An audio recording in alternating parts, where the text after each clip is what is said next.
Listo, nuevamente estamos de retorno en la entrevista que estamos teniendo, en este conversatorio que estamos teniendo con el especialista en criminología, el mayor en retiro, Hilario Rosales. Gracias, Pepe. Mira, Eh, mi sí, tema es adelante, adelante. mi tema es la criminalística. Hay dos ciencias auxiliares del derecho, entre otras. La criminalística, que es la que estudia la policía, que es la ciencia del cómo se producen los hechos, y la criminología, que es la ciencia del por qué se producen los hechos, ¿ya? Cuando se refieren a un determinado delito. Entonces, mi tema es la criminalística. A lo que te iba yo, a lo que iba explicándote era, nosotros, en vista de que esto no está funcionando, hemos presentado una acción de cumplimiento ante el Poder Judicial, que es una garantía constitucional, es una de las garantías, así como el habeas corpus, la acción de amparo, el habeas data, también está la acción de cumplimiento. La acción de cumplimiento por el cual el órgano jurisdiccional le obliga a la autoridad cuestionada a cumplir con sus obligaciones, cumplir con lo que él dice su ley orgánica, con lo que dice su reglamento. Hemos demandado, por esta medida constitucional, hemos demandado a la presidenta de la Junta Nacional de Justicia y al Procurador General de la República, porque ambos son responsables de que tengamos a esas personas que están seriamente cuestionadas con procesos abiertos, todavía trabajando y administrando justicia en nombre de la nación. También lo que estaba explicándote en el tema político es que esto ya se ha vuelto un escándalo. Cuando estaba el señor Castillo en el gobierno, cuando Castillo estaba en el gobierno, todos los días, si alguien visitaba Palacio de Gobierno o la PCM, la Presidencia del Consejo de Ministros, salía en la prensa criticándolo de todo, ¿eh? De todo, de dónde provenía, qué carro, de que manejaba todo, un escándalo. Ahora, y eso no está mal. Si así fuera con todos, está bien, porque la transparencia es la que obliga al funcionario a ser honesto. Pero ahora que ha entrado Tarola, ahora él ha tenido reuniones precisamente con los del tipo de reuniones que el pueblo no quiere. Por ejemplo, se ha reunido con el representante de la mina Ares. Por ejemplo, se ha reunido con el que está trabajando el tema del, con la empresa que está trabajando en Moquegua, con la empresa que está en Ayacucho, con la que está en Ancash. Unas están renovando sus contratos, quieren hasta el 2041, otros hasta el 2035 y los otros están para empezar un gran proyecto, según ellos. A nosotros nos engañan cuando nos dicen vamos a invertir 5.000 millones en el Perú. Sí, señor, 5.000 millones usted trae, pero el Perú no vende maquinaria, el Perú no vende los equipos sofisticados que se usan en la minería. Por consiguiente, sus 5.000 millones, el 70 o el 80% se van a ir a otro país y el 20% quedará acá para que dé trabajo a la gente. O sea, es una estafa, es un engaño. Lo que queremos nosotros es que ya no se alarguen los contratos ley, porque un contrato ley cumple los fines por los cuales ambos contratantes quedan satisfechos cuando el contrato concluye. Yo siempre pongo un ejemplo. Tú tienes una casa en una urbanización, no hay luz eléctrica en la calle, hay mucha delincuencia, hay prostitución, la casa de por sí es un peligro. Tú lo alquilas, te aseguro que el que va a alquilar te va a pagar 50 o 40 soles al mes, porque ha de ser otro de los que por ahí caminan más. Si por suerte dentro del año el municipio se iluminó el cerebro al alcalde y dijo, bueno, vamos a poner las pistas y veredas, vamos a poner la iluminación, vamos a poner parques, vamos a dar seguridad a esta cuadra. Cuando vayas a alquilar tú, cuando se cumpla el contrato y vas a renovar tu contrato, ya no lo vas a hacer en las condiciones que lo hiciste primero, porque todas las condiciones que lo hicieron peligroso el objeto del contrato han cambiado. Eso pasa con el sistema minero, con el tema de petróleos, con el tema de gas y con todo lo concesionado, que son más de 1.000 contratos ley. Se concesionó, Se hizo contrato ley en el año 1993, 92, 91. 91, 92, después se amarró con la Constitución, con el artículo 62 del año 1993.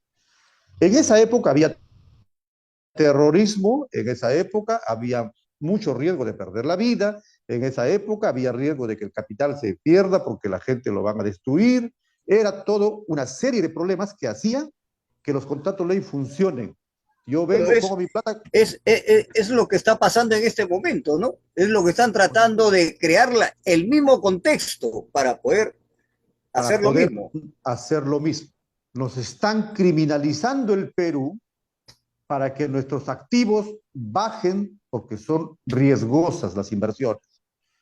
Ese es un tema político que la gente no ve, pero lo que nosotros vemos, el común de los mortales puede ver, es que los señores, los señoritos de la gran empresa minera ya están negociando con el nuevo PCM para renovar sus contratos por otros 20 o 30 años más en las condiciones que se empezó el contrato anterior.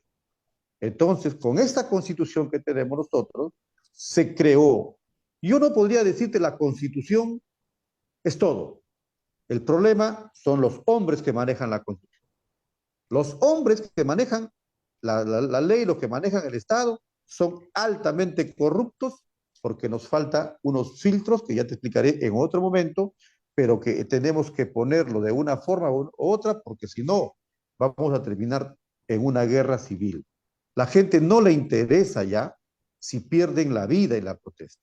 ¿Sabes por qué? Porque no tienen de qué vivir y no tienen de qué comer, ¿para qué les sirve la vida? Si tú no tienes en cómo abrigarte, cómo vestirte, cómo comer, cómo educar a tus hijos, eres un frustrado en la vida. ¿Para qué la quieres? Lucha por tu vida, lucha por tu ideal, lucha por tu familia. Haz que tu país se sienta, por lo menos, contento de saber que alguien ofrendó su vida porque el Perú cambie. Y tiene que cambiar. Evidentemente, las leyes han desnaturalizado la razón de la Constitución. Entonces, se han creado leyes que le han quitado lo que nosotros le llamamos, lo correcto sería decir la razón de la Constitución, porque el espíritu es de la ley. Entonces, lo que nosotros tenemos ahorita, tenemos leyes que han desnaturalizado lo que manda la Constitución. Hay leyes que han trastocado los principios de la Constitución, que no los tiene tampoco, porque si leemos el preámbulo de la Constitución del 79 con el preámbulo de la Constitución del 93, nos vamos a dar cuenta que la base de los principios de solidaridad, de seguridad, ¿no? O sea, de derechos humanos, no los contempla. Claro. En Mira, ese sentido, en ese sentido es que estos leguleyeros que han hecho la ley en base a la razón de la Constitución es que han desnaturalizado y no le han puesto lo que tú estás diciendo, los topes, los límites a estos contratos entreguistas que se pretende nuevamente renovar. claro. Mira, a ver, mira lo peligroso que sería una asamblea constituyente. Y no pretendo estar en contra de la mayoría de nuestros hermanos que creen que es la solución, pero nosotros tenemos la obligación de orientarlos para que la cosa sea mejor. Probablemente seamos poco populares con esta versión, pero tenemos que hacerlo, porque tienen que entender que hay otras formas de hacer el cambio. La Constitución del 93, para que la gente entienda, más o menos es como que una persona se cae en alta mar y puede ahogarse, está por hundirse. Entonces pasa por ahí un barco cualquiera y como no lo pueden sacar y traerlo al puerto, mejor le avientan un chaleco salvavidas. Y con ese chaleco salvavidas, el señor se coloca, empieza a nadar poco a poco, pasa 1, 2, 3 días, pero llega al puerto. ¿Llegó vivo? Bien, perfecto. Sale de la playa y comienza a caminar con su chaleco elegante. Feliz porque le salvó la vida. Pero con ese chaleco ya no te puedes venir al centro de Lima, ya no te puedes pasear por Girón de la Unión, Ya no puedes andar por la Plaza de Armas, ya no puedes andar por Lima puesto tu chaleco salvavidas, porque ese cumplió su función en su momento. Nosotros nos estábamos hundiendo con el tema del terrorismo. Las razones es motivo de otra cosa. Buenas tardes, Gabriel Flores, Ciani, de Argentina. Bien, le damos la bienvenida al doctor Flores Ciani desde Argentina, ¿no? Bienvenido, y le dejamos el audio para su presentación. Adelante, doctor, gusto saludarlo nuevamente. ¿Qué tal? ¿Cómo les va? Un gusto enorme, Magister, bueno, José, Castillo. Hilario, gracias por poder darme la oportunidad de participar. Bueno, básicamente sé que están hablando del rol de las Fuerzas Armadas, ¿no? Y la Policía Nacional en todo este tema de las manifestaciones. ¿Es así? Así es, así Exacto, es. exacto. Así es. Bueno, básicamente debe ser muy complicado para los soldados y los policías que vienen también de la extracción del pueblo, poder ver tantos manifestantes, tanto de sus coterráneos, toda esta situación, ¿no? También conozco de los reservistas, me ha tocado estar en Lima, ahí en el centro, y recibir las revistas de la gente de Ollanta Humala en su momento, y sabemos que los oficiales, los soldados, muchos provienen de la zona de la sierra, de la selva, entonces básicamente son parte del pueblo, y desde el punto de vista de la neurociencia, de la inteligencia emocional, el control que ellos deben de poner en práctica es muy importante. Nuestro cerebro básicamente es un cerebro emocional.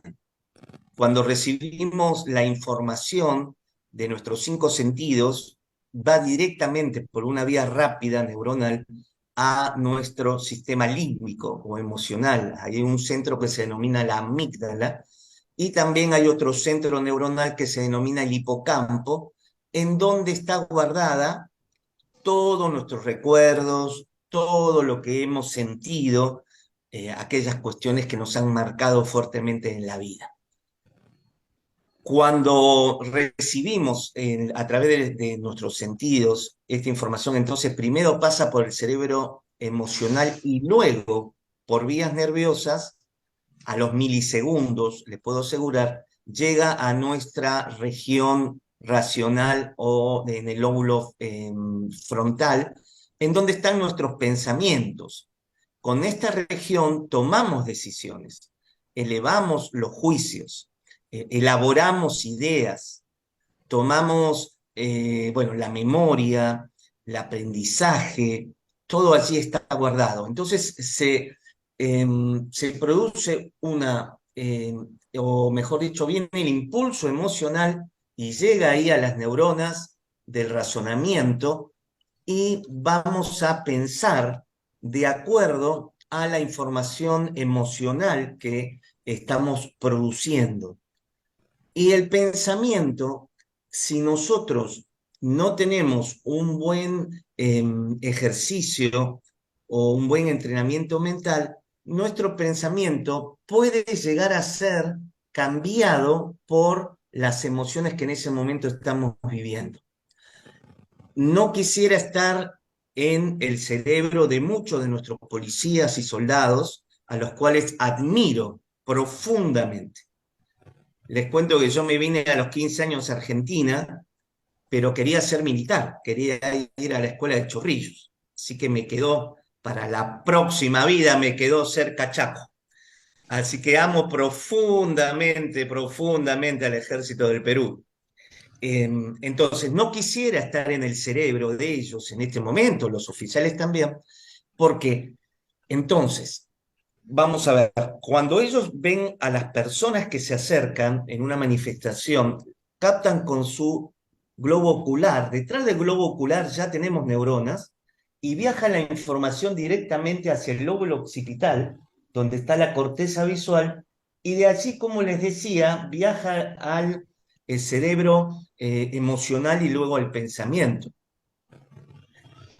El, el hecho de que tantos entonces de nuestros soldados, policías, han sufrido hambre, han sufrido las inclemencias de la discriminación y otras cuestiones, entonces esos recuerdos en el hipocampo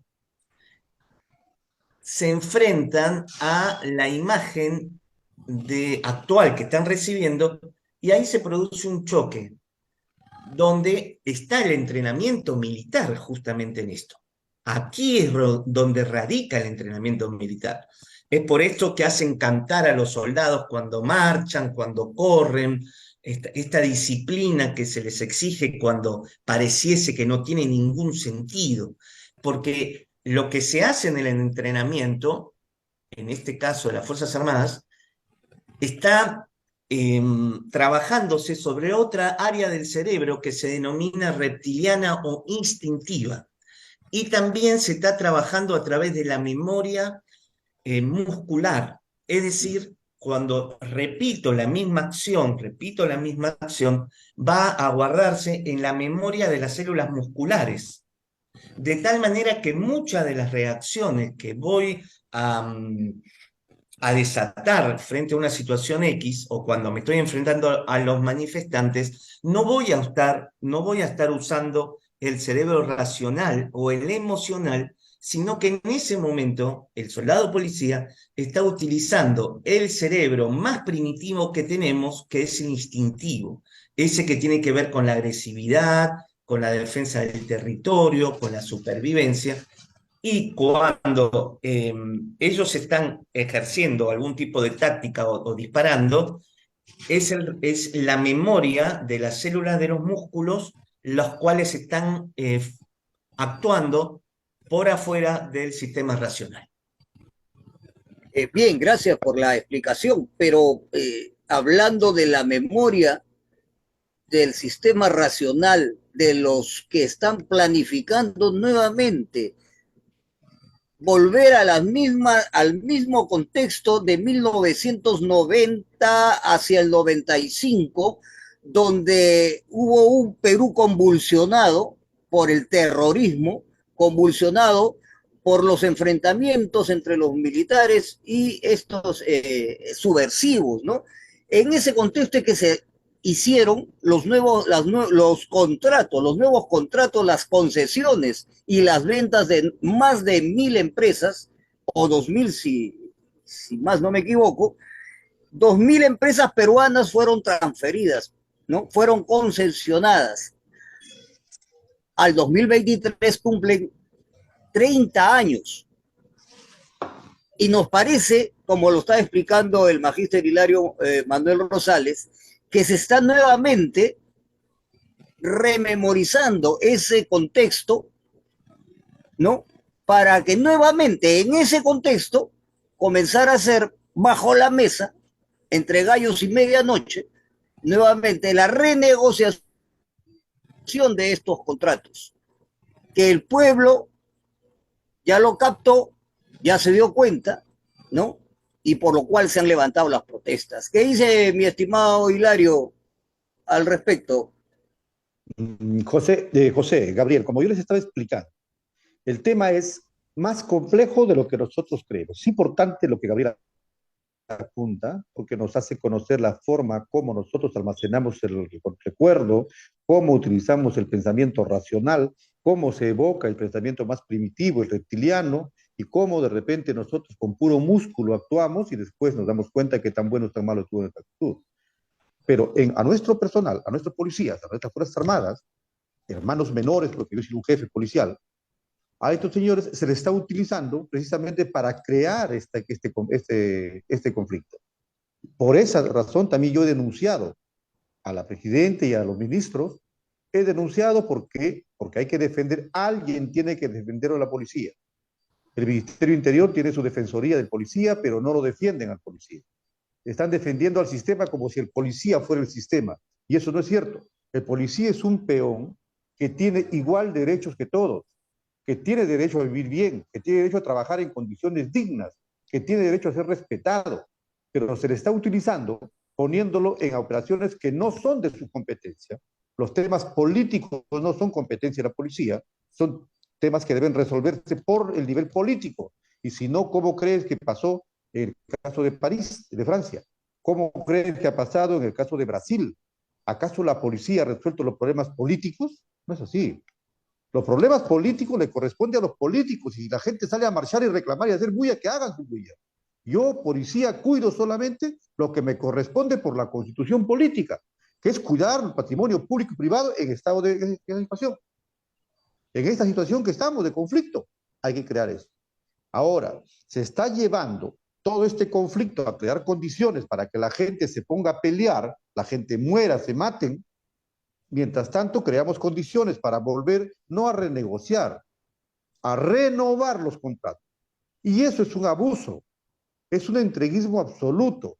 ¿Por qué? Porque yo no tengo por qué entregar en las mismas condiciones con las que negocié. Yo puse un ejemplo, espero que lo hayan captado. ¿Por qué voy a entregar en estas condiciones ahora con los mismos precios que en las condiciones anteriores? Tiene que haber una nueva ley de contrataciones. Y en todo caso, vea ustedes, entró la señora Dina Boluarte y firmó las exoneraciones tributarias hasta diciembre de 2025. Es decir, usted paga impuestos, yo pago impuestos, todos pagamos impuestos, menos los que se llevan las cosas grandes, menos ellos. ¿Cómo podemos atender a nuestro pueblo que clama por trabajo y condiciones de vida digna si no hay puestos de empleo? ¿Tenemos cómo hacerlo? Sí tenemos cómo hacerlo, porque las grandes empresas mineras y todas las mineras en el Perú deben generar empleo al hacer transformación primaria en la boca del túnel. Van a generar millones de puestos de trabajo. Y luego tenemos que crear zonas francas industriales en el país donde pueden instalar sus empresas, sus fábricas, para darle valor agregado a la materia prima. De esa manera nosotros hemos generado empleos para millones de personas. Tenemos 3 bolsones sociales que son los que han mantenido, han sostenido la economía en el Perú en esta época de la pandemia. Taxistas y colectiveros, ambulantes y mineros informales. 3 bolsones poderosos que nos han permitido mantenernos, porque recuerda que tenemos un país con el 80% de gente informal, y el resto nomás pagan sus impuestos. Entonces el gobierno tiene que ser inteligente y crear las condiciones para que esos señores también entren al aspecto formal. Pero no puedes tú entrar al aspecto formal con esta SUNAT leonina que tenemos. Hay que crearle condiciones a ellos donde el Estado sea involucrado también en la formalización. ¿Y cómo así? Hay que traer créditos, créditos cómodos, baratos, crear una banca o 2 o 3 bancas más. Tenemos que crear, tenemos que hacer que el Estado llegue a apoyar a estos sectores para que estos sectores contribuyan. Si contribuyen, tenemos por lo menos el 50% tributando, o de repente más. Si así tenemos, podemos bajar los impuestos. Somos un país que pagamos tantos impuestos como si fuéramos millonarios. Estados Unidos, sus impuestos son mucho menor. Nosotros tenemos que pagar tanto porque tenemos un aparato estatal elefantiásico. Tenemos cosas que cambiar. Es muy Claro, complicado. pagan los que más utilidad tienen, ¿no?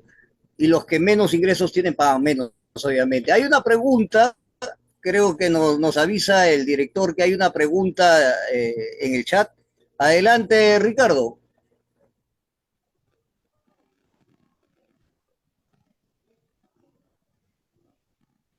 Dice enfocar más el analizar el desempeño que el comportamiento, nos dice nuestro colaborador, el periodista, no lo copié bien, Caicho, dice, ¿no?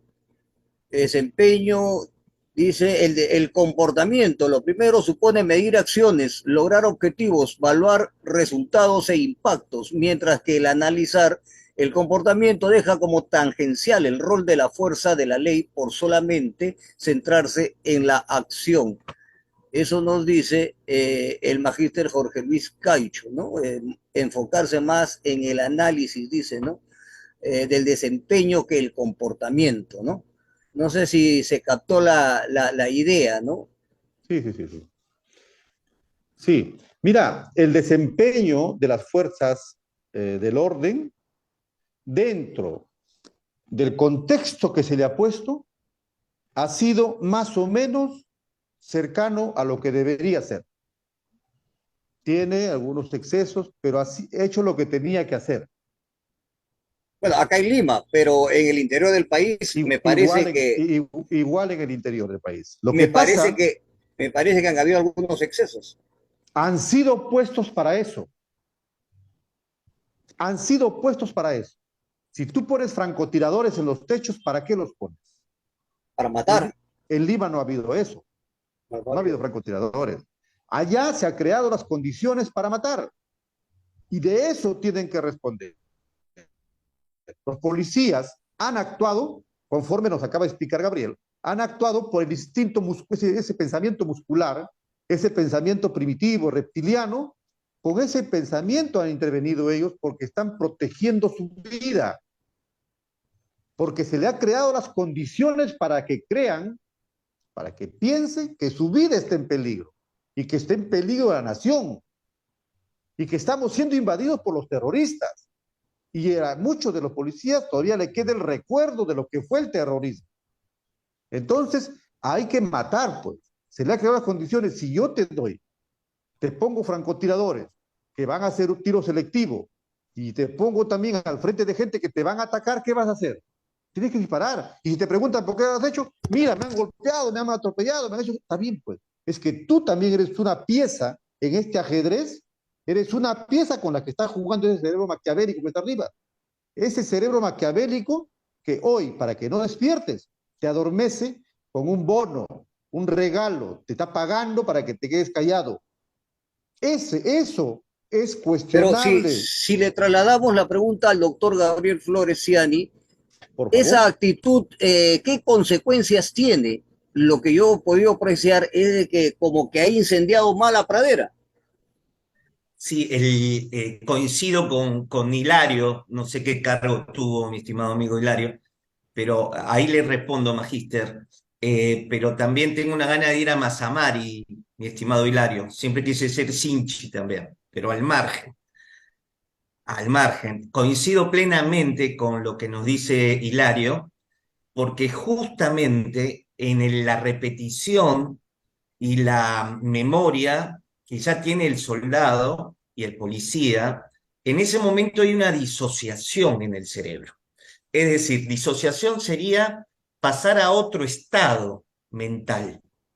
Entonces, frente al estrés que se produce en una situación de combate, la adrenalina va a tomar el cerebro y va a tomar todas las células del cuerpo, y eso va a producir entonces un cambio hormonal y de neurotransmisores, la química del cerebro, convirtiendo el cerebro del policía, de la DINOES, por ejemplo, de un DINOES, lo va a convertir en esa manera en una máquina, en un animal, en donde va a comenzar a funcionar con un reflejo directamente. Entonces, desde este lugar que estamos nosotros en este momento, es muy difícil, y yo les diría imposible, juzgar, y esto también tiene que ver cuando se juzga a policías y soldados por la justicia, habría que introducir la neurociencia en este punto. Es imposible que un juez, que un fiscal juzgue a un soldado desde su cerebro en un despacho cuando el cerebro de ese soldado policía es otro, porque se ha disociado. Son otras áreas que se han puesto en funcionamiento. Entonces, eso es muy importante y de esto se trata la neurociencia aplicada a las leyes, a la abogacía. Doctor Flores, sí. Disculpe que le corte. Entonces, esta acción tiene una reacción. Frente a la reacción y yendo claro. a la pregunta, ¿no? Sobre las consecuencias de este actuar frente al grupo, a la psicología en masas, ¿no? ¿No considera usted que incendia más la pradera, acrecienta el problema? Porque eso es lo que estamos viendo. Exactamente, pero ahí justamente está el político, influenciado tal vez por estos grupos hegemónicos, que envía a nuestra gente, a nuestros soldados, pero al enviar a un soldado a un policía, está enviando a una máquina, a un ser humano que es un guerrero y que puede cambiar en milisegundos, mi estimado José, de esta mente del civil a una mente de guerra. Por eso no lo puedo juzgar bajo ese punto, porque es otro ser humano, es absolutamente otro ser humano, en donde los mecanismos hormonales, químicos, neuronales y de la memoria muscular se están poniendo en juego. Entonces, ya a ese policía no le podemos pensar, no le podemos exigir que piense en la multitud, en los niños, en las personas, ni en la justicia, ni en nada. En ese momento ese hombre ha transformado su cerebro en un cerebro de guerrero. Bien, para terminar, ya nos quedan 3 minutos. El último mensaje, mi estimado magíster Hilario Manuel Rosales. José, 1 minuto, por favor. antes de despedirme, quisiera redondear la idea. Mira, ve, si tú tienes Adelante, adelante. un gallo de pelea esperando y de repente habemos 5 personas que tenemos gallo de pelea, pero no lo llevamos porque no queremos que haya pelea. Y de repente un miserable lleva escondido su gallo de pelea y lo lanza. ¿Son culpables los gallos que se matan? ¿No? El que lo llevó. Lo que está pasando con la policía y la Fuerza Armada es que están siendo utilizados como muñecos en algo que no le corresponde. A la policía le corresponde restablecer el orden, pero el orden cuando es alterado por cuestiones delictivas o cuestiones de faltas, pero no por cuestiones políticas. Aquí es el político Exacto. el responsable. El que está jugando con la función de la policía y haciéndolo quedar mal, haciéndolo actuar mal, es el político. Y por eso hoy están buscando darle un bono para que la gente te conteste. Estimado José, te agradezco por la oportunidad que me has dado y también a toda tu teleaudiencia. Un fuerte abrazo y vamos a estar conversando en otras oportunidades respecto a propuestas. Doctor Flores, ¿qué deberíamos hacer? Muchas gracias. Doctor Flores, un último minuto para que usted redondee las conclusiones. 1 minuto, por favor, y pueda hacer su despedida. Sí, nuestros policías y soldados son inimputables. Son inimputables. Porque en ese momento, como les decía, hay una disociación de su cerebro y en ese momento entonces ya actúan otras áreas neuronales, de memoria, de aprendizaje, ya habiéndose cambiado, preparado para la acción. Por eso hay que tener mucho cuidado en enviar a nuestras fuerzas a lugares en donde no tienen que usar esa fuerza letal que están entrenados para hacer. Básicamente eso. Bien, muchísimas gracias. Me quedo con la idea de que el policía no es culpable de todas estas muertes que hay hasta el momento, más de 60 muertes, ¿no? Que están creando un conflicto, un contexto parecido o igual a los vividos en los años 90, en la década del 90, para poder dar una solución política que le corresponde, como dice el mayor Hilario, estrictamente a los políticos. Entonces, estamos utilizando a los policías para solucionar un problema político cuando son los mismos políticos los que tienen que dar solución a esto inmediatamente, porque no podemos esperar más. Muchísimas gracias, mayor Hilario, muchísimas gracias, doctor Gabriel Flores, y hasta la próxima oportunidad. Gracias también a la dirección de Universal TV Digital. José, antes que cierres, quiero comprometerme para que los policías y militares que quieran coordinen con nosotros para hacer la defensa, soy abogado también, para hacer la defensa de la postura que tenemos nosotros y deslindar con los políticos que todo el tiempo se han escudado detrás de los policías, detrás de los jefes policiales y militares para cometer sus execrables crímenes. Muy bien. Mi nombre ya lo conocen y soy ubicable. Gracias. El mensaje está dado y está recibido. Adiós, muchísimas gracias por su participación. Gracias.